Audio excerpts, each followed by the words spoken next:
On air, on air. Satu, dua, tiga. Halo ya Assalamualaikum warahmatullahi wabarakatuh. Kembali lagi di WIB On Air episode 12. Kali ini kita masih di edisi spesial Ramadan. Dan kali ini kita mau membahas hal yang saat ini rame di kalangan anak muda. Kalian pernah dengar mokel gak sih? Nah, mokel itu sebenarnya apa sih? Dan gimana Islam menyikapi terhadap tren mokel ini? Nah, hari ini bersama KG sudah saya undang ada Ustadz Abdullah Effendi. Nah, halo, Assalamualaikum Ustadz. Waalaikumsalam warahmatullahi Ya, Ustadz gimana kabarnya hari ini? Alhamdulillah Kak Gia Iya. sehat. Iya, Jadi perjalanannya gimana? perjalanan? Saya, alhamdulillah puasa ya. Puasa, Sama-sama insyaallah. puasa ya. Puasa, insyaallah. Alhamdulillah. Saya juga so far masih kuat lah. Maksudnya Kuat. dari hari pertama sampai sekarang masih alhamdulillah masih dikasih kesempatan puasa yang sehat dan bagus. Oke, Ustadz, Ya. gimana perjalanannya ke WIB tadi? Udah pernah ke WIB sebelumnya? Alhamdulillah sudah. Sudah ya? Beberapa kali. ke Mengajar WIB. saya lihat kayaknya di WIB ya. Sebagai dosen WIB juga kan. Mengajar Di, apa, Ustaz? Mata kuliah agama Islam. Ya, cuman memang untuk di semester ini kita kosongkan karena dia semester ganjil. Dia mata kuliah wajib. Mata kuliah umum wajib ya. MKWU. Ya, betul. Gimana tadi Ustadz tinggalnya di Kita di Sagulung, ya tapi kebetulan kita ada kantor juga di Tiban, jadi ya nggak jauh-jauh lah dari WIB kan, dari Selaji kan. Ya. berarti sama lah ya, hari ini juga cerah ya cuacanya. Alhamdulillah, juga terlalu ini ya. alhamdulillah cerah. Tidak terlalu panas, tapi insya Allah juga tidak hujan kan, jadi lancar ke sini. Ya. Betul. Nah, Ustadz, hari ini yang saya pengen bahas sama Ustadz sebenarnya lebih ke, kalau sebelum-sebelumnya ya, kita kalau bikin WB On Air itu selalu membahasnya dari sisi ibadahnya, Ya. dari sisi pandangan Islam terhadap gimana anak-anak bisa kuliah dan beribadah di waktu yang bersamaan, gimana cara perempuan menghadapi puasa dan gimana cara gizi di puasa gitu-gitu. Nah, saya tuh pengen bahas dengan Ustadz tuh sesuatu yang lebih gaul nih, ya gitu. Karena saya lihat kayaknya Ustadz gaul juga ini. Iya. Nah, maksudnya kita pengen tahu lebih banyak. Kan akhir-akhir ini, bukan akhir-akhir ini sih, bahkan kayaknya dari tahun sebelum-sebelumnya juga sudah pernah ada. Kalau dulu di zaman saya sekolah, Ustadz, itu kita kenal istilahnya dengan budi. Budi. Budi itu buka diam-diam. Nah, kalau sekarang berkembang lagi nih, tiba-tiba ada bahasa baru namanya mokel gitu kan. Nah, yang notabene sama lah kayak makan di saat kondisi puasa gitu. Maksudnya dia tidak berpuasa seharusnya dia puasa gitu. Nah, saya pengen tanya dulu deh sama Ustadz. Menurut Ustadz mokel tuh apa? Ya, baik. Bismillah, alhamdulillah, salatu wassalamu ala rasulillah. Amma ba'du. Pertama dari sisi bahasa ya. Jadi mokel ini memang akronim, dan akronimnya itu ya baru-baru sekarang lah. Kita lihat viralnya. Dulu memang tadi ya seperti Budi. Kalau kami dulu zamannya motel gitu ya. Motel apa lagi itu? Iya, mirip-mirip mokel. Jadi sebenarnya istilahnya mungkin berbeda, tapi maknanya sama gitu ya. Nah, jadi kalau dalam Islam ya tidak ada memang dikenal istilah mokel gitu, nggak ada. Kita cari di tafsir atau di Quran tidak ada. Tetapi secara praktiknya memang ada yang persis dari sisi aktivitas. Jadi disebutkan bahwa dalam Islam itu ada yang namanya membatalkan puasa sebelum waktunya tanpa ada udzur syar'i atau tanpa ada alasan yang dibolehkan. Nah, inilah kemudian yang saat ini diambil sebagai definisi dari mokel tadi. Ya, jadi kalau sebenarnya akronimnya kan dari bahasa Jawa ya. Jadi moh ya kan, keluwen. Jadi tidak mau kelaparan. Oh, gitu. Jadi baru tahu loh justru. seru juga dan unik juga. Oh iya ya. Jadi mereka tidak mau untuk berlapar-lapar sehingga akhirnya kemudian membuka puasa mereka tidak pada waktunya. Atau dalam bahasa Islam itu disebut sebagai iftar fi Ramadan bila udrin, atau berbuka di puasa Ramadan tanpa ada uzur syar'i. Nah, itu kira-kira Secara bahasanya, secara logo. Tapi kalau fenomena mokel ini Ustadz, Ya. sebenarnya dari zaman dulu, zaman kenabian, atau sebenarnya baru sekarang-sekarang aja viral karena di internet kan banyak tuh yang ngomong soal mokel-mokel. Di zaman Nabi kira-kira ada gak sih kisahnya yang memang dulu tuh ada nih perilaku yang sama seperti mokel gitu? Iya, kalau ditanya tentang ada nggak di zaman Nabi, ada, tapi mungkin sembunyi-sembunyi ya. Ya katakanlah di Mekah maupun di Madinah itu kan tidak semua juga mayoritas beriman 100% dan sebagainya. Ada di antara mereka tapi tidak sengaja gitu. Kalau sekarang kan disengaja, bahkan mokel with me kan gitu kan, diposting di internet gitu kan. Kemudian di live kan untuk dapat engagement segala macam. Tapi ada. Nah, ada misalkan salah seorang sahabat Nabi yang tidak sengaja beliau katakanlah berhubungan dengan istrinya. Nah, tetapi ketika sudah berhubungan tadi dia sadar gitu ya, karena sudah memang tidak bisa menanggung lagi tingginya gejolak keinginan tadi, langsung ngadu ke Rasul dengan rasa bersalah yang luar biasa. Nah, maka kemudian kan ditebus. Ya, kan ada istilahnya untuk menghapuslah dosa tadi. Nah, tapi beda dengan sekarang. Kalau sekarang kan malah ditunjukkan, malah jadi tren kan, itu mungkin pembedanya. Jadi kalau dulu itu sembunyi-sembunyi bahkan malu karena iman tadi membuatkan ada rasa malu ya. Nah kalau sekarang terang-terangan dan hilang malunya, itu yang kita sayangkan sebenarnya. Dan kalau fenomena sekarang ya Ustadz, Mm. mungkin karena bersahabat dengan internet. Menurut Ustadz kenapa Iya. mokel ini banyak sekali dikaitkan dengan anak muda? Iya, jadi karena internet, katakanlah dulu ya. Kalau dulu kan kita misalnya ada kasus di sebuah desa gitu ya, di sebuah kampung gitu ya. Mungkin sampai informasinya ke desa sebelah itu bisa beberapa hari bahkan mungkin mingguan, bulanan.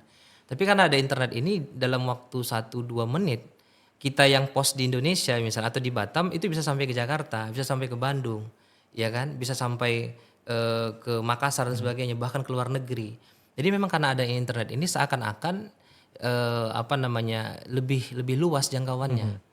Ya bahkan dibuat ada semacam dua jenis populasi kan. Ada citizen, ada netizen, internet citizen kan gitu ya. Nah, internet citizen ini tidak dibatasi wilayah kan, tapi dibatasi platform.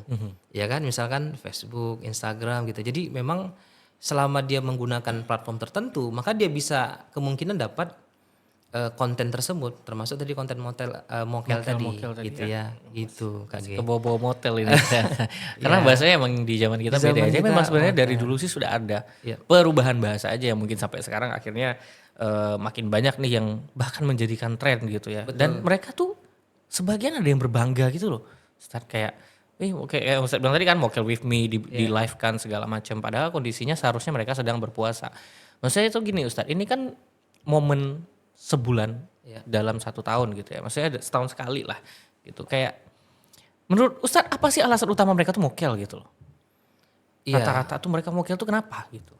Kalau alasan itu kan biasanya dibuat setelah ada niat dulu kan. Jadi betul nggak? Jadi misalnya dia memang niat saya nggak mau puasa nih, baru kemudian muncul alasan-alasan reasonnya untuk melogikkan itu. Nah bisa jadi ya alasan tadi memang lapar gitu ya, rasa haus gitu ya. Nah tetapi memang kan standarisasi kita dalam Islam mengawali puasa itu dengan iman. Sehingga iman yang kemudian ada pada diri seorang muslim tadi itu menghalangi dia atau bahkan menghilangkan rasa laparnya, hausnya atau rasa lemas gitu ya. Atau kalau di rumah tangga mungkin rasa sayangnya itu kan semua yang awalnya halal jadi haram. Nah, jadi ya banyak kalau kita bisa lihat indikatornya, tapi yang menurut saya itu yang paling mendominasi adalah karena imannya lemah. Jadi ketika iman lemah, iman lemah itu disebabkan apa? Disebabkan ilmunya, pengetahuannya lemah. Sehingga tasyabuh ya atau mengikuti ya selain daripada Islam, ghairul Islam itu mudah. Kalau sekarang kan kita lihat tren anak-anak muda ini apa yang tren ikut, ya kan? FOMO kan istilahnya sekarang FOMO. kan. Jadi FOMO-nya misalnya lagi mokel ngikut mereka, ya kan? Iya. FOMO-nya apa? Misal A, B, C maka mereka ngikut. Nah ini kenapa bisa seperti ini? Karena tanpa adanya ilmu. Jadi ilmulah yang membatasi kita dari mengerjakan sesuatu atau tidak mengerjakan sesuatu. Kalau kita tahu ilmunya misalnya pacaran, kita udah tahu ilmunya nggak boleh nih, maka kita tinggalkan. Kenapa? Karena Allah katakan ya la taqrabu zina misalnya gitu ya. Nah sama seperti mokel ini kan, kenapa dia dilakukan? Karena mereka tidak tahu larangan dan bahkan akibat dari mereka mokel. Bagaimana secara dosanya, termasuk juga KG secara nanti siksa di akhirat gitu. Itu yang mereka tidak tahu, maka bisa jadi ya mereka berbuat tanpa ilmu. Itu mungkin kata kuncinya di situ. Iya. Tadi kan Ustadz sempat mention juga ya, salah satu alasan kenapa orang itu bisa mokel segala macam adalah karena imannya yang lemah. Iya. Nah ini kan momentum yang tepat sebenarnya untuk kita memperkuat iman kita. Nah dari Ustadz sendiri, ada nggak nih kira-kira tips seperti apa sih seharusnya selama kita berpuasa supaya iman kita tuh makin tebel dan after puasa pun kita tidak kehilangan iman yang tebal ini. Karena kan ada aja tuh Ustadz kayak orang, oh dia tuh punya resolusi baru ketika puasa ini. Iya. Dia pengen ibadah, dia pengen ini segala macam. Tapi setelah selesai Ramadan, udah lebaran, yang tadinya harusnya kembali suci, malah dia kembali ke pola dia yang lama gitu. Maksudnya selama bulan Ramadan ini, apa sih kiat-kiat supaya orang-orang itu bisa lebih tebal imannya dan bisa bertahan sampai nanti setelah selesai Ramadan gitu. Iya. Jadi yang pertama dan ini juga untuk teman-teman viewers juga kan, iman itu dia semakin meningkat ketika ketaatan meningkat. Jadi ada dalam istilah para ulama itu al-imanu yazid wa yankus. Iman itu bisa naik dan turun. Nah, yazidu bit ta'ah, dia naik karena ketaatan, yankus bil maksiat. Dia menurun karena maksiat. Nah, jadi ketika kita ingin iman kita itu jadidu imanakum, imannya diperbaharui atau naik, maka dia semaksimal mungkin harus melaksanakan ketaatan. Gitu Kak G. Nah, ketaatan itu memang harus dipaksakan. Salah satu cara memaksakannya adalah kemudian dengan berulang kali dilakukan. Nah, puasa ini kan 30 hari ya, katakan gitu ya. Betul. Nah, dalam teori psikologi pun, dalam membentuk habit sekalipun, itu memang minimal 21 hari. Nah, jadi ketika diulang-ulang selama bahkan lebih dari 21 hari, tadi kan kita sampaikan 30 hari, maka seharusnya itu sudah menjadi karakter, kebiasaan Kebiasaan betul. baru ya. Ya, kalau dalam Islam itu namanya saksiyah, kepribadian baru. Jadi menjadi new person, ya harusnya begitu. Ketika dia menghiasi selama Ramadan itu dengan ketaatan. Mulai dari apa? Dari puasa. Ketika puasa kan sebenarnya bukan ketaatan hanya menahan lapar kan, atau menahan haus, bukan itu intinya. Poin utama puasa itu adalah mematuhi perintah Allah. Kan awalnya halal, kan di luar Ramadan itu semua boleh. Tapi ketika Ramadan itu tidak dibolehkan atau diharamkan sampai kemudian berbuka. Ya kan gitu ya. Nah, artinya itu yang harus dipahami. Nah, jadi kalau seandainya meningkatkan ketaatan, nah puasalah momennya. Baca Quran, ya kalau puasa sudah pasti ya. Baca Quran di sana, kemudian sholat qobliyah ba'diyah, menutup aurat gitu ya, memperbanyak teman-teman soleh, ikut kajian-kajian. Nah, itu untuk yazid. Ya, menaikkan atau memperbaharui dari iman tadi.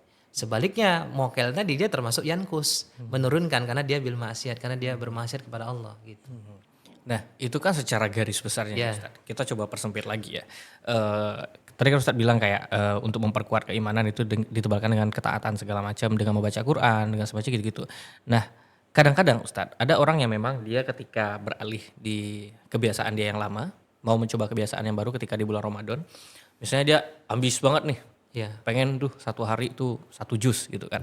Tapi kan itu agak tidak realistis. Ya. Gitu loh. Maksudnya Ustadz punya gak sih tips-tips supaya orang-orang ini menjalankan ibadah ya supaya mempertebal imannya dengan cara yang lebih realistis bisa mereka jalankan gitu loh. Supaya nanti bisa jadi habit baru dia ketika Ramadan juga sudah berakhir. Iya, kalau dari irsyad itu rekomendasi Nabi. Jadi Rasulullah itu lebih menyukai ibadah yang sedikit tapi kontinu. Ya kan? Daripada banyak tapi setahun atau 10 tahun sekali atau 1 abad sekali gitu ya. Nah, jadi lebih bagus yang sedikit tapi kontinu. Ya, bagaimana cara kita memastikan ini miserable atau katakanlah cocok sesuai dengan kita yang paham. Atau dalam bahasa agama itu namanya mastata'tum, sedaya upaya. Ada orang misalnya KG yang dia tahan bekerja plus puasa, ya kan? Ada orang yang mungkin kalau selama saya puasa kerja saya sedikitkan lah atau saya ringankan karena mungkin secara tubuhnya berbeda kekuatannya. Nah, jadi mastata'tum itu sebenarnya dikembalikan pada kita. Dikembalikan pada kemampuan diri dan pastilah kalau kita sudah puluhan tahun hidup masa sih kita tidak tahu mana yang kita mampu dan mana yang kita tidak mampu sih. Ya kan? Nah, tinggalkan tadi dorongannya, kuahnya itu kuah ruhiyah, dorongan-dorongan iman gitu. Kalau kuahnya jasadi atau dorongan fisik, semua orang pasti mengatakan puasa lemas dong. Puasa ya melelahkan dan sebagainya. Tapi kalau dorongan iman, justru ketika puasa itu dia lemah, dia misalnya menurun kekuatan fisiknya, tapi di situ dia sadar bahwa ini untuk Tuhanku, ini untuk Robku. Sehingga kekuatan tadi bukan justru datang dari dirinya tapi dari Allah. Nah, jadi itu mungkin kalau berbeda-beda ya, tapi kembali kepada iman tadi yang membuat kita bisa mastata'tum sedaya upaya kita. Yang penting intinya kalau pengen konsisten, Ya, sebaiknya ibadahnya itu sedikit tapi continue gitu Continue. kan. Apapun bentuk ibadahnya sesuai sebenarnya. kemampuan kita. Oke, mau itu baca Quran kayak, mau itu sedekah segala macam, penting continue aja lah ya gitu ya Ustadz ya, biar konsisten gitu kan ya. Kuncinya berarti di konsistensi ya. Contoh supaya nih imannya- misalnya nih para ulama misalnya Kak Gi, ada yang satu hari itu bisa hafal bisa khatam 1 juz, ada yang khatam 2 juz. Dalam logika kita mikir gimana caranya? Iya. Tapi ternyata kenapa mereka bisa begitu? Karena mereka hafal. Ya jadi di sepanjang mereka beraktivitas mereka sekalian murojaah. Nyambil ya. Nyambil. Kalau kita kan harus lihat Quran misalnya gitu ya. heeh. Nah itu kan effortnya udah beda lagi nih. Betul. Nah gitu. Jadi kembali kepada kemampuan masing-masing. Oh iya, oke gitu. benar. Nah, kita balik bahas mokel Ya. tadi ya, karena kita seputar mokel yang mau kita bahas nih. Kalau bercandain mokel gitu gimana Ustaz? Nah ini menarik ini. Iya. Jadi dalam Islam bercanda itu ibahah, mubah sebenarnya. Boleh-boleh aja. Boleh gitu. Bahkan Rasulullah itu pernah bercanda dengan para sahabat, dengan kaum muslimin. Tetapi ada kategori. Pertama, bercanda itu tidak boleh bohong. Soalnya Nah, tidak boleh bohong. Oke. tidak boleh bohong. Itu kan banyak tuh sekarang ya. Kalau kita nyerempet-nyerempet kemana gitu ya, eh, kisah-kisah yang sebenarnya fiktif gitu ya. Nah itu enggak boleh dalam Islam karena jatuhnya nanti dusta. Kemudian kedua tidak menyalahi syariat. Nah jadi bercanda menyalahi syariat dia jadinya haram dong. Ya sama seperti kasusnya katakanlah mokel ini kan. Ini kan menyalahi. Allah kan perintahkan kutiba alaikumusiyam. Malah dia kemudian berbuka sebelum waktunya. Nah ini kan menyalahi. Maka bercanda dalam hal apa secara umum boleh, tapi ketika jatuh pada keharaman dia jadi haram atau menyalahi syariatnya jadi haram. Termasuk mokel. Maka sebenarnya bukan membercandai ya, justru harusnya kita itu khawatir. Awalnya kita bocor puasanya, tapi kita khawatir nanti tiba-tiba jadi bocor imannya kan, itu yang bahaya. Oke. Dan mokel ini sendiri Ustadz, apakah ada pengaruh-pengaruh lain? Contoh, pengaruh selain dari imannya dia lah ya. Mungkin ada pengaruh dari lingkungan, pengaruh dari apa yang dia lihat sehari-hari, pengaruh dari teman segala macam gitu-gitu. Menurut Ustadz. Iya. Nah kalau untuk pengaruh pasti ya, pasti sekali. Jadi kata Nabi SAW, seseorang itu berada di atas agama temannya. Maka lihatlah dengan siapa dia berteman. Kan ada istilahnya kalau yang mungkin Mas Kak G juga paham ya. Jadi kalau seandainya kita berteman dengan penjual minyak wangi, Iya, kita maka akan ikutan harum. harumnya. Kalau berteman dengan pandai besi, kecipratan apinya, Benar. kan gitu ya. Nah, jadi teman itu memang sangat mempengaruhi. Nah teman itu bisa jadi teman sekelas atau teman di pergaulan, bahkan teman di kampus. Kalau di sini kan misalnya teman di kampus, dia akan membuat warna bagi orang-orang yang membersamainya. Itu jadi sangat pengaruh sekali. Bahkan ada panduan di dalam Islam memilih teman itu. Gitu ya. Jadi di dalam surah An-Nisa ayat 69 ada 4 jenis teman yang ini harus kita punya nih. Pertama adalah minan nabiyyin, kalangan para nabi. Nah, ini teman yang baik. Yang kedua siddiqin, orang-orang yang membenarkan seperti Abu Bakar As-Siddiq. Kemudian ketiga wasyuhada, orang-orang mujahid. Nah, ketiga ini mungkin agak susah ya, apalagi kalau dibaca di zaman ya. sekarang kan? Iya, apalagi zaman sekarang susah. Maka minimal yang terakhir wassalihin, orang-orang soleh. Wahasuna ulaika rafiqa kata Allah, dan mereka itu sebaik-baik teman. Jadi udah ada. Jadi saran temannya melalui Quran itu sudah ada. Para nabi atau kemudian kalau tidak ada para sidikin, syuhada atau orang-orang soleh. Minimal kita punya yang 4, yang keempat ini orang-orang soleh ini. Di lingkungan berpengaruh, teman berpengaruh. Kuat ya. Oke, selain itu Ustaz, mungkin gak sih sebenarnya mokel ini tuh dipengaruhi juga oleh orang yang mungkin pemahamannya secara agama terhadap puasa itu kurang? Iya, tentu. Jadi ada kaedah fikih itu al-ilmu qabla amal. Ilmu sebelum beramal. Wa amalu tabi'uhu, dan amal itu mengikuti ilmu. Jadi kalau seandainya kita lihat hari ini orang melakukan A karena dia paham A tadi boleh atau tidak boleh. Ya sama seperti mokel tadi. Kenapa dia melakukan itu? Karena bisa jadi dia tidak paham. Nah, kapan disebut dia paham? Ketika pengetahuan yang dia miliki membuat dia takut kepada Allah. Itu kata kuncinya. Jadi ada juga kan, misalnya Kak G kita tahu, mereka tahu sih secara informasi, mereka tahu. Banyak pemuda-pemuda di, katakanlah remaja-remaja di kita ini tahu sebenarnya nggak boleh. Tapi itu hanya sekedar maklumat, hanya sekedar informasi. Tidak sampai pada tahap ilmu. Makanya ulama membedakan tuh mana ilmu yang disebut maklumat atau sekedar informasi saja, mana yang ilmu disebut sebagai ilmu nafi', ilmu yang bermanfaat. Disebut dia ilmu nafi' ketika pengetahuan tadi membuat dia takut kepada Allah. Jadi kalau dia tahu mokel itu nggak boleh, maka dia meninggalkan itu karena Allah, karena dia takut. Bukan takut karena ketakutan yang seperti orang-orang biasa, bukan. Tapi karena takut akan kebesaran Robnya. Sehingga dia meninggalkan, meskipun sebenarnya kalau kita bicara maksiat kan, maksiat itu segala sesuatu yang kita suka kan. Betul gak? Yang kita, Rata-rata iya. Iya kan gitu kan. Rata-rata sih kebanyakan iya. Iya, tapi Allah buat itu menjadi tidak boleh. Dan Allah ganti dengan lebih baik untuk melihat hambanya ini pilih yang mana nih. Taat atau maksiat gitu. Oke, kita ini deh. Kalau secara Islam memandang orang yang membatalkan puasanya tanpa ada alasan yang benar, atau seperti mokel ini tadi itulah, itu gimana Ustaz? Ya, nah jadi Secara hukumnya lah ya. ya secara jadi ada hadis ini riwayat Abu Daud. Kata Nabi SAW, barang siapa yang berbuka satu hari di bulan Ramadan, dia berbuka ya satu hari di bulan Ramadan tanpa uzur syar'i atau tanpa sakit, maka kemudian tidak akan bisa dia menggantikan puasanya walaupun dia puasa sepanjang tahun. Satu, misalnya katakanlah dia puasa satu hari dia sengaja berbuka, katakanlah mokel tadi. Maka nanti selesai Ramadan, walaupun dia tetap ada kewajiban untuk mengqadha puasa ya, tapi itu tidak akan sebanding Tidak dengan akan sama, puasa di bulan. Iya, beda sekali, Kak G. Kenapa? Karena pertama dari keutamaan di Ramadannya. Ya kalau kalau di luar Ramadan kan tidak wajib kan, sunnah kan, tapi ini kan wajib. Bahkan nanti orang-orang yang memang menyengaja berbuka itu Nabi pernah dimimpikan. Jadi malaikat mengajak Nabi itu untuk melihat neraka. Jadi di neraka itu ada salah satu golongan yang disiksa, kepalanya itu di bawah, kakinya di atas diikat gitu. Jadi kepalanya tahu ya Terbalik lah. terbalik gitu ya. Dan kemudian wajahnya itu mulutnya koyak, darahnya bersimpah, keluar bercucuran ke bawah.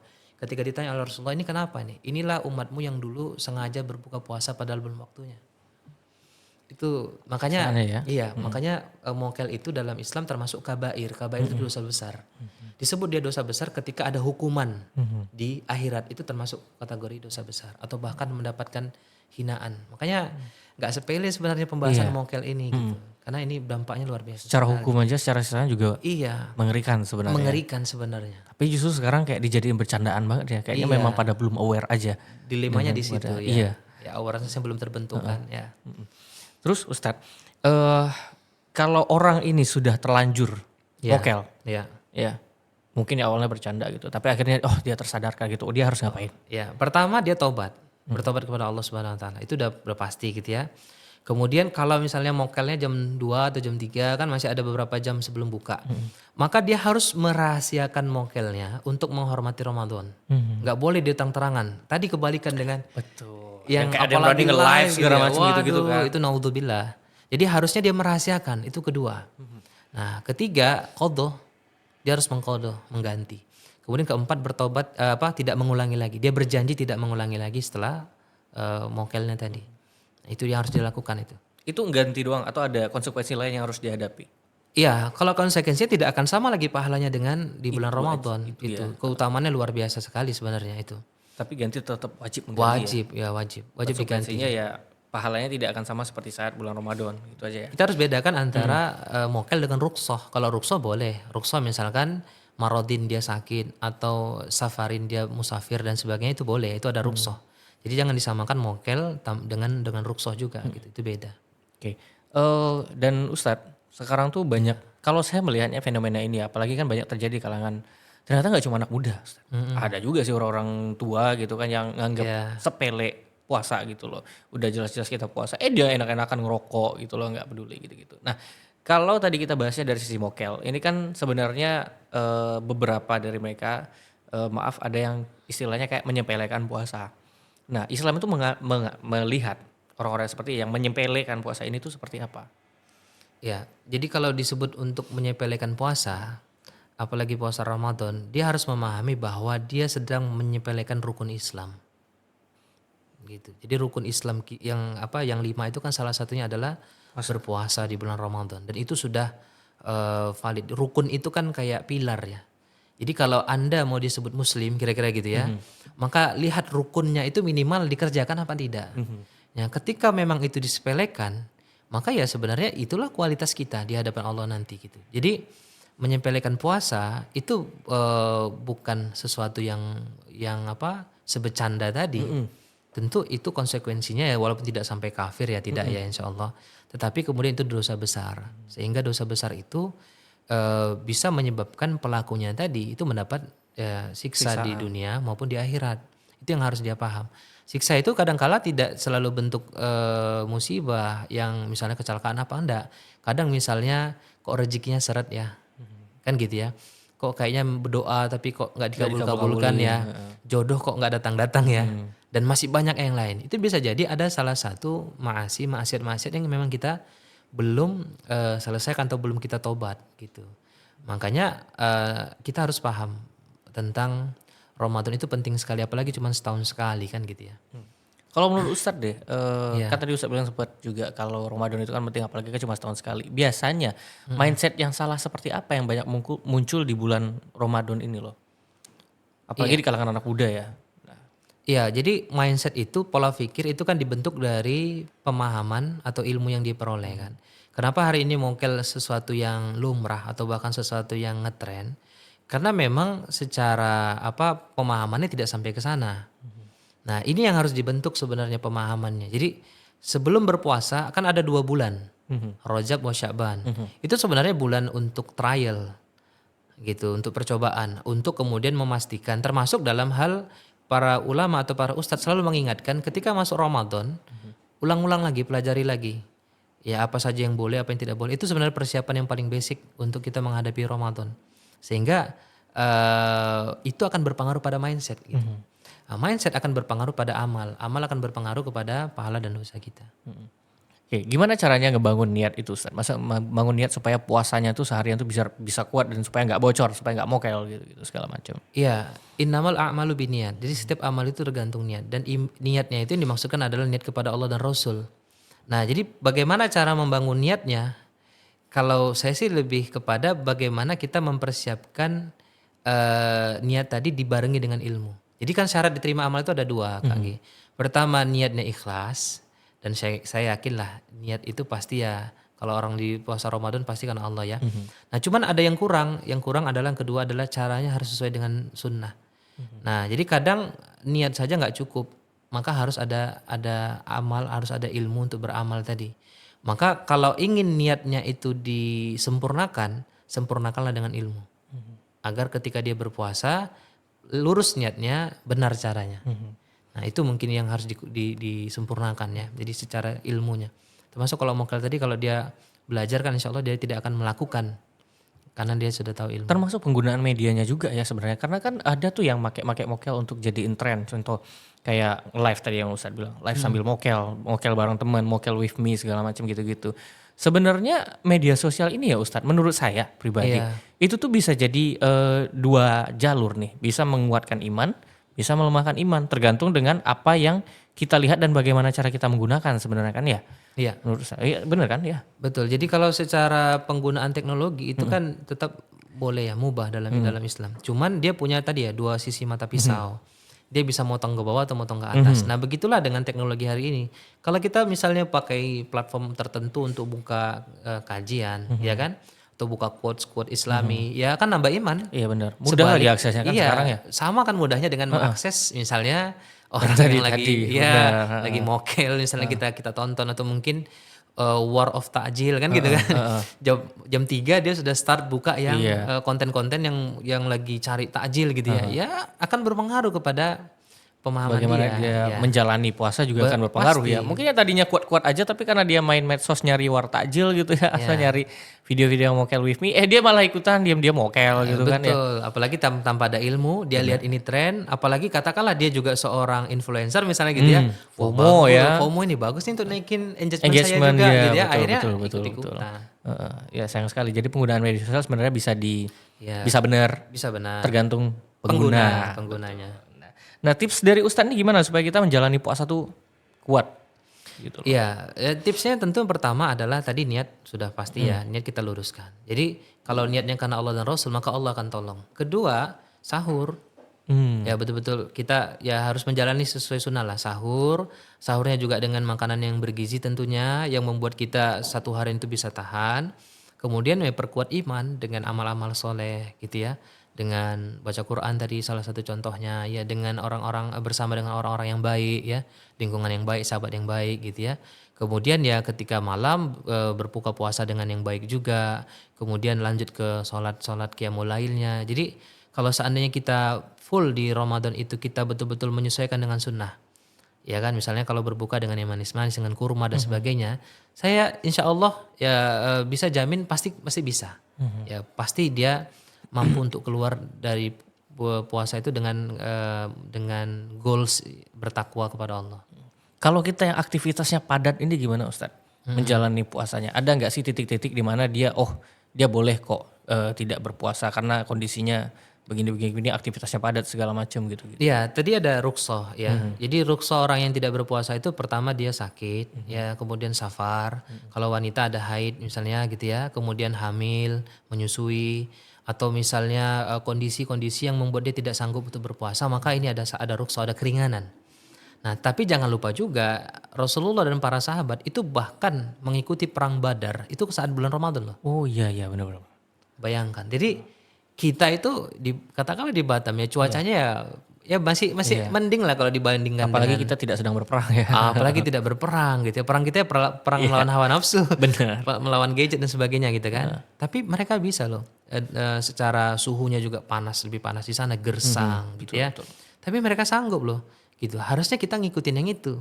Jadi kan ada dua sisi nih. Kita mau sisi yang lebih kuat, kita mengikuti orang yang lebih kuat atau yang lebih lemah. Ya, pasti kalau kita beriman kita pengen dong mengikuti Nabi, bahkan kan bukan cuma pengen ya, itu perintah. Ya, jadi sebenarnya tadi mastata'tum pasti bisa. Nah, asal kita paham caranya gitu kira-kira Kak G.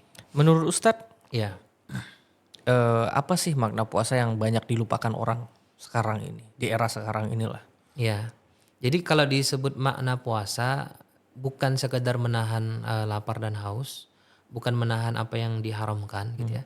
Tapi sebenarnya puasa itu adalah training kita ya, masa kita untuk berlatih meningkatkan ketaatan kepada Allah. Jadi itulah luar biasanya Islam. Setiap tahun Allah ingin kita itu upgrade.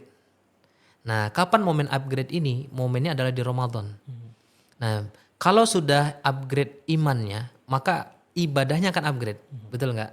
Jadi kalau imannya itu naik, pasti amalnya naik kan? Betul. Nah, nggak mungkin nurun.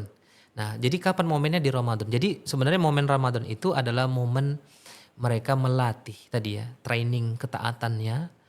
Kapan kemudian ketaatan itu akan diaplikasikan dalam kehidupan? Justru selesai Ramadan. Sehingga selesai Ramadan tadi kita jadi pribadi yang Lebih baik. baik. Pribadi yang lebih islami, yang lebih soleh gitu. Lalu Yang menurut sering Ustadz, dilupakan. apa kerugian terbesar seseorang kalau dia mokel di bulan Ramadan? Ya, ini kalau kita bicara tadi sisi ukhrawi, akhiratnya kan udah tadi ya. Nah, kalau dari sisi duniawi ya tentu apa kekurangan yang paling besar? Dia melewatkan momentum yang belum tentu akan datang tahun depan. Jadi kalau saat ini mungkin dia ngerasa usia saya masih 20, 21. Nah, itu disampaikan Anggap Allah dalam enteng surah ya. At-Tin itu. Anggap loh. enteng. Iya, jadi At-Tin itu mengatakan di surah At-Tin mengatakan begini. Jadi kalian akan dikembalikan ya di tempat yang serendah-rendahnya. Nah, tempat serendah-rendahnya itu para ulama dan para sahabat menyebutkan itu adalah masa tua. Apa kaitannya? Nah, kepribadian yang dibentuk di masa muda itulah yang akan menjadi habits atau kebiasaan yang akan berlanjut hingga ke masa tua. Nah, di masa tua kata para sahabat tadi, seandainya seseorang itu tidak bisa beribadah lagi, maka masa tuanya, amal di masa tua akan dihitung sebagaimana dia di masa muda. Itu bahayanya. Jadi kalau seandainya kita terus bermaksiat ya termasuk mokel dan sebagainya, khawatirnya kita itu yang akan terus menjadi kebiasaan kita dan amal kita hingga di masa tua kita. Itu kan kerugian yang sangat-sangat besar ya. Benar. Gitu. Sayang banget ya kalau lewatin Sayang momentum-momentumnya seperti ini. Nah, gini loh Ustadz. Kalau seandainya nih ada teman-teman kita UIB on air yang UIBers yang hari ini mungkin nonton Iya. podcast kita ya dan akhirnya tercerahkan dengan pembahasan kita tadi. Insya Allah. Nah, apa nih pesan Ustadz untuk anak-anak yang mungkin mereka pernah mokel gitu ya, tapi pengen memperbaiki untuk di Ramadan ini kan kebetulan masih ada sisa hari Ramadan ya, atau untuk di Ramadan selanjutnya gitu loh. Jadi pesan saya untuk kepada UIBers sekalian, yang pertama adalah Allah itu yuhibbut tawabin, mencintai orang-orang yang bertobat, wal mutatahhirin, yang mensucikan diri mereka. Mungkin hari ini kita tidak tahu nih bahwa mokel ternyata sebesar itu loh dampaknya. Tapi setelah kita ngikuti misalnya kajian podcast ini, kita tahu. Maka Allah akan menyukai ketika kita bertobat dan kita mulai sekarang, bismillah ya, saya azamkan, saya bertekad kuat, saya akan berubah. Saya tidak akan mau mokel lagi, saya tidak akan bercanda-canda lagi dengan mokel karena ternyata begitu dampaknya gitu ya, luar biasa. Nah, itu yang diharapkan oleh Allah Subhanahu wa taala. Jadi Allah tidak tidak menutup pintu maaf ya, dan Allah bahkan sangat mencintai orang-orang yang justru bertaubat ketika dia bermaksiat kepada Allah. Itu sih harapan saya. Selesai podcast ini teman-teman ya mahasiswa atau siapapun ya UIBers yang melihat paham ilmunya, dari pemahaman itu akhirnya berubah ya kepribadiannya, termasuk tadi aktivitasnya dari yang katakanlah mokel jadi tidak mokel lagi selama-lamanya insyaallah. Dan saya doakan juga mudah-mudahan kita semua bisa full puasanya. Amin. Dan mendapatkan derajat takwa di sisi Allah Subhanahu wa taala. Oke, thank Thank you Ustadz. Gitu ya Siap, teman-teman Wibers ya. sama-sama. Siapa tahu nanti teman-teman yang sudah menonton video episode kita yang spesial Ramadan ini. Kebetulan ini episode terakhir spesial Ramadan kita di bulan Ramadan tahun ini. Kalau teman-teman mungkin yang pernah mokel segala macam, nah itu mulai ditinggalkan lah kebiasaan-kebiasaan seperti itu ya Ustadz ya. Karena kan tadi udah dijelasin juga sama Ustadz sisaannya seperti apa gitu kan. Dan rugi juga kalau seandainya kita bulan puasa ini yang hanya setahun sekali, tapi malah dikasih kegiatan dengan mokel-mokel seperti itu kan sayang banget Ustadz ya momentumnya ya, karena kan seharusnya kita lebih banyak mengerjakan amal-amal baik seharusnya gitu ya Ustadz. Nah teman-teman, sebelum saya tutup segmen kita pada hari ini, tadi Ustadz saya diinfokan kalau Ustadz ada nulis buku nih gitu. Iya. Boleh bukunya dibawa aja ke sini nggak apa-apa gitu. Ada berapa buku Ustadz sudah nulis berarti? Ada 9. Nah ini buku yang Gak apa-apa masuk aja. Iya. Nah ini gimana nih? Ini judulnya apa? Jadi judulnya adalah Meniti Hijrah Meraih Istiqomah nih KG. Izin Ustadz, kamera Oh kesini ya? Nah, Oke, boleh tuh. ya. Jadi meniti hijrah meraih istiqomah. Jadi kata kuncinya hijrah itu kan perubahan ya. Nah jadi kalau kita mau berubah jadi lebih baik, termasuk sama dengan materi kita sebenarnya, kita harus tahu bagaimana konsep hijrah. Nah jadi insya Allah buku ini saya tulis untuk pemula bahkan yang baru berhijrah, baru ingin menjadi orang-orang lebih baik. Maka saya rekomendasikan. Kenapa? Karena ini secara dalilnya ada, teorinya dan bahkan step by stepnya, prakteknya, langkah-langkahnya ada. Ini dijual beli, Ustaz, diperjualbelikan? Iya, Dijual bebas. Ya. Bisa diakses di mana kalau teman-teman ada yang mau beli? Yang paling gampang sih di penerbit generasifakih.com ya, di penerbit kita di yayasan, atau mungkin bisa ke saya atau ke Instagram saya, nanti insya Allah bisa. Boleh sebut aja Instagramnya apa? Boleh kok. Abdullah Effendi Official. Abdullah Effendi Ya, Official atau tuh di generasi Fakih. Nah itu. Oke. Ini buku yang keberapa berarti? Ini ke-8 berarti. Udah 8 buku Ustaz tulis ya? Ya, ke-9 satu lagi bukunya cuman buku tentang pendidikan beda lagi sih ya. Dan ini insya Allah seperti saya bilang saya hadiahkan untuk KG. Oh ya. Masya Allah. Ya, jadi nanti ini bisa. Ini izin saya terima ya Ustaz. Oke, terima kasih Ustaz. Masya Allah. Sama-sama. Mudah-mudahan jadi inspirasi. Terima nanti. kasih. Jadi Semoga nanti akan saya baca Ustaz. Terima kasih Ustaz. Ya, Karena sama-sama. Di episode kali ini saya merasa spesial. Baru kali ini saya terima hadiah soalnya. Thank you ya, tapi Ustadz terima kasih sekali ini. Semoga nanti akan jadi amal jariah buat Ustadz juga. Nanti akan saya baca. Sekali lagi Ustadz terima kasih atas waktunya karena udah bersedia hadir di WB On Air untuk bersama-sama membahas tentang tren mokel yang saat ini sudah ada. Dan semoga teman-teman nanti yang menonton podcast ini akan lebih baik ke depannya, akan lebih mawas diri, akan lebih berefleksi terhadap pentingnya puasa, terhadap kerugian kalau kita mokel segala macam gitu Ustadz. Terima kasih sekali lagi Ustadz karena sudah hadir. Teman-teman WB On Air, terima kasih yang sudah menonton WB On Air hari ini. KG juga mohon izin karena kita sebentar lagi sudah mau lebaran. Minal aidin wal faizin, mohon maaf lahir dan batin kalau ada kesalahan selama ini, entah itu ucapan, tindakan segala macam, KG mohon maaf. Dan ditunggu episode-episode kita untuk WB On Air selanjutnya. Kita izin nanti kita akan libur dulu WB On Air karena kita akan libur lebaran. Jadi WB On Air akan tutup program sebentar. Nanti after lebaran kita akan buka lagi. Ditunggu selalu episode WB On Air yang terbaru hanya di WB Channel. Oke, sampai jumpa di next episode. Thank you. On Air. 1, 2, 3.